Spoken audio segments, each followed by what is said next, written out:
Assalamualaikum warahmatullahi wabarakatuh. Jumpa lagi dengan saya SPSS Indonesia. Pada kesempatan kali ini saya akan memberikan tutorial bagaimana cara menguji mediasi menggunakan Smart PLS secara lengkap dan mudah dipahami. Mungkin langsung saja di sini saya akan menyiapkan bahan-bahannya. Yang pertama di sini yaitu bahan dari hasil responden, jawaban responden dalam bentuk Excel ini. Yang pertama yaitu variabel X sebanyak 9 indikator, variabel X1 nya, kemudian variabel X2 juga sebanyak 9 indikator, kemudian variabel Y sebanyak 12 indikator, dan variabel mediasi sebanyak 18 indikator dengan jumlah sampel yaitu 240 sampel. Ini jumlah sampelnya. Kemudian yang kedua, sini saya menggunakan Smart PLS versi 3.3. Ini Smart PLS nya. Kemudian sini saya akan menjelaskan sedikit materi tentang uji mediasi, yaitu yang pertama kita akan melakukan menguji validitas konvergennya, di mana validitas konvergen itu yaitu bertujuan untuk mengetahui validitas setiap hubungan antara indikator dengan konstruk atau variabel latennya. Di sini suatu indikator dapat dinyatakan memenuhi convergent validity dan memiliki tingkat validitas yang tinggi ketika nilai outer loading berada di atas 0,70 menurut Chin dan Toll 1995. Kemudian yang kedua, kita akan melihat dari hasil uji validitas diskriminan, di mana validitas diskriminan yaitu untuk mengukur apa yang seharusnya diukur dan dilakukan untuk memastikan bahwa setiap konsep dari masing-masing model laten berbeda dengan variabel lainnya, yaitu kita bisa melihat pada cross loading yang harus menunjukkan nilai indikator yang lebih tinggi dari setiap konstruk dibandingkan dengan indikator pada konstruk lainnya. Nanti saya akan jelaskan ketika mendapatkan hasilnya nanti. Kemudian yang ketiga, kita akan menguji reliabilitas convert alpha, yaitu yang pertama kita melihat pada nilai composite reliability yang harus di atas 0,70. Kemudian yang kedua, kita bisa melihat Crombat alpha yang harus di atas 0,60. Kemudian yang keempat, kita akan melihat pada model fit-nya.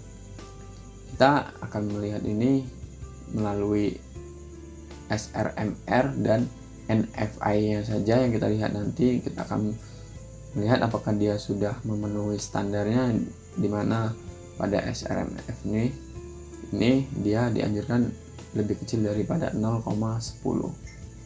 Kemudian untuk yang normal fit index-nya, NFM-nya, dia memiliki nilai antara 0 dan 1. Semakin mendekati 1 semakin baik. Kemudian yang kelima, kita akan melihat uji pengaruh antara variabel dan mediasi dengan melihat pada nilai p-value-nya atau signifikansinya.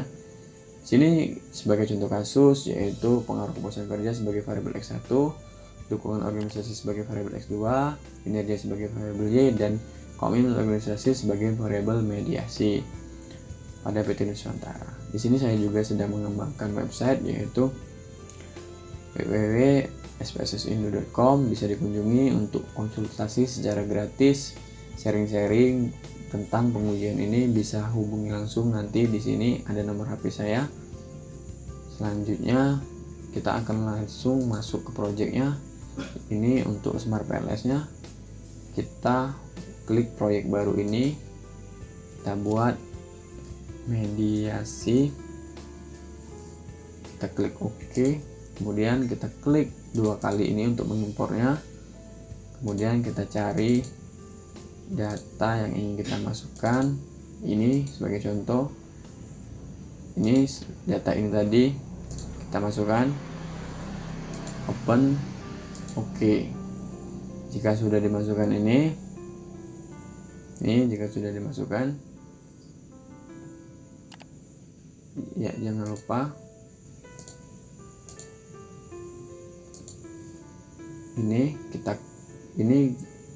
kita bisa melihat dari rata, median, minimum, maksimum, standar deviasi. Ini kita bisa lihat juga ini. Untuk cara mengujinya, kita klik mediasi ini, kita klik dua kali, kemudian kita bisa pindahkan pada variabel X1 ke sini. Kita klik kanan, kita ubah nama menjadi X1, kemudian kita klik OK. Kemudian demikian yang X2 nya juga kita drag, kita pindahkan ke sini. Kita bisa merubah namanya X2. Kemudian yang Y nya juga kita pindahkan di sini. Kita indikatornya kita rapikan sebelah kanan ini, kita rubah nama menjadi variabel Y. Kemudian variabel mediasinya juga kita drag semua, kita letakkan di tengah-tengah karena ini mediasi. Kita bisa mengubah namanya menjadi variabel M atau Z. Ini sudah, kalau sudah kita hubungkan. Yang pertama kita akan melihat pengaruh antara X1 terhadap Y, kemudian X2 terhadap Y, X1 terhadap M, X2 terhadap M, M terhadap Y. Kemudian untuk mediasinya X1 terhadap Y melalui M, X2 terhadap Y melalui M. Di sini ada 7 hipotesis. Untuk cara mengujinya kita bisa klik menghitung, algoritma PLS, kita klik mulai menghitung. Ini jika sudah ini, saatnya kita buka yang pertama. Yang pertama uji validitas konvergen. Kita bisa melihat pada nilai outer loading. Kita kecilkan dulu. Kita bisa melihat pada outer loading ini, kita klik.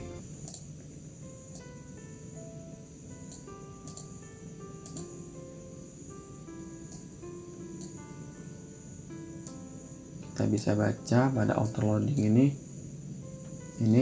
indikator dapat dinyatakan memiliki convergent validity dan memiliki tingkat validitas yang tinggi ketika nilai outer loading di atas 0,70. Ini kita bisa lihat outer loadingnya 936, 953, tinggi semua ini, 9 semua untuk variabel mediasi. Kemudian untuk variabel X1 nya juga 8, 8, 8, 9, 9, 9, tinggi semua. Variabel X2 nya juga, kemudian variabelnya juga sudah. Berarti untuk yang pertama ini validitas konvergennya telah terpenuhi. Selanjutnya untuk yang kedua, validitas diskriminan ini kita bisa melihat pada nilai cross loading harus menunjukkan nilai indikator yang lebih tinggi dari setiap konstruk dibanding dengan indikator pada konstruk lainnya. Mungkin kita kecilkan saja biar mudah. Kita bisa lihat pada nilai validitas diskriminan ini auto loading ini jika sudah, kita bisa lihat ini cross loading harus menunjukkan nilai indikator yang lebih tinggi dari setiap konstruk dibandingkan dengan indikator pada konstruk lainnya. Maksudnya apa ini? Jadi ketika ini sedang menjelaskan M, ini kita harus berpatokan pada M ini M ini harus lebih besar daripada variabel X1, X2 dan Y. Bisa kita lihat 936 lebih besar dari X1, X2 dan Y. Sampai ke seluruhan ini kita perhatikan 942 lebih besar, 939 lebih besar, terus sampai sini 965 lebih besar dari Y ini. Kemudian yang kedua, variabel X, kita fokus ke X yang ini, kita bisa lihat 883 lebih besar dari M dan X2 dan Y. Kemudian ini juga kita perhatikan lebih besar juga, lebih besar. Kemudian untuk yang X2 juga demikian. Ini harus kita patokan X2 ini dengan X2 ini dia lebih besar daripada variabel M, X1 dan Y. 970 lebih besar dari ini. Kemudian ini kita bisa lihat 974 lebih besar dari M, X1 dan Y. Kemudian yang terakhir variabel Y nya juga kita bisa lihat kita fokus ke sini, dia harus lebih besar daripada variabel M, X1 dan X2. 935 lebih besar dari M, X1 dan X2, dan seterusnya. Ini sampai ke bawah sini semuanya sudah terpenuhi, jadi dapat disimpulkan bahwa validitas diskriminannya sudah terpenuhi. Untuk yang ketiga, kita bisa melihat pada uji reliabilitasnya. Ini uji reliabilitasnya yang pertama yaitu composite reliability di atas 0,70 maka bisa dianggap reliable. Kita lihat nilai pada composite reliabilitas ini, reliabilitas komposit di atas 0,70, di sini 0,99, 0,97, 0,98, 0,98 semuanya sudah terpenuhi. Ini variabel M, X1, X2 dan Y. Kemudian syarat yang kedua, untuk dapat dikatakan suatu konstruk reliable maka nilai Cronbach's alpha harus di atas 0,60. Ini nilai Cronbach's alphanya kita bisa lihat.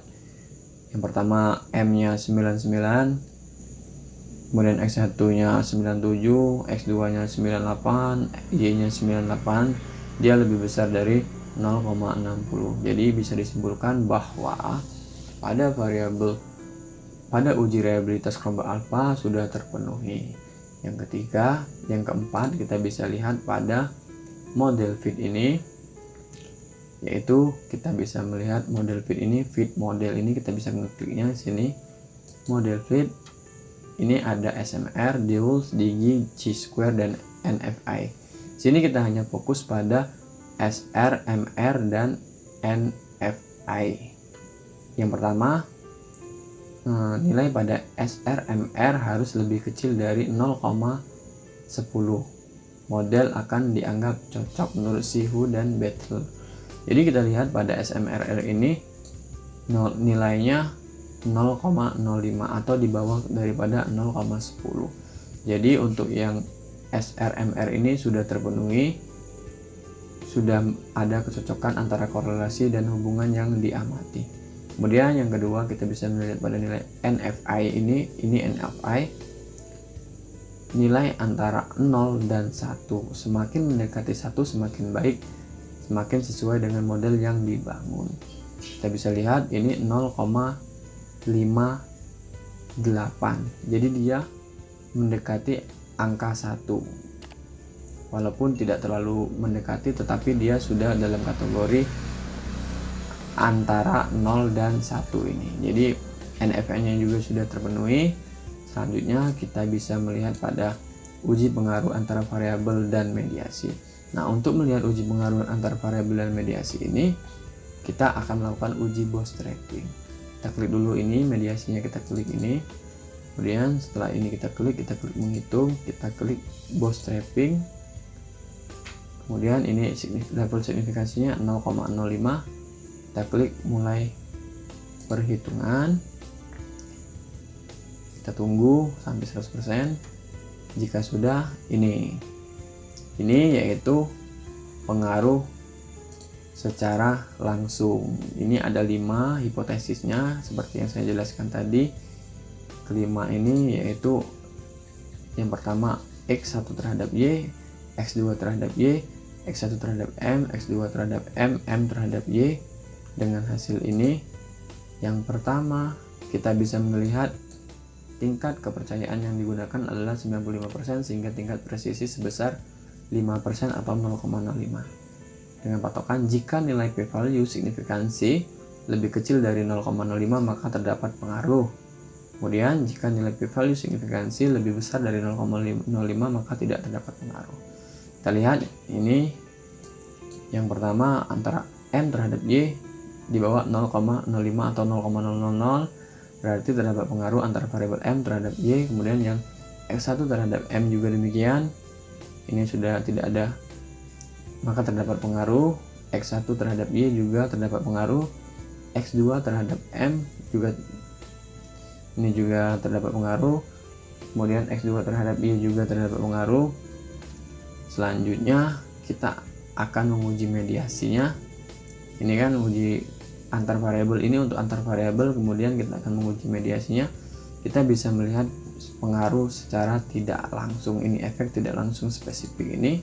Nah, ini yang pertama X2 terhadap Y melalui M dengan p-value 0,0003 ini, atau lebih kecil dari 0,05 maka terdapat pengaruh.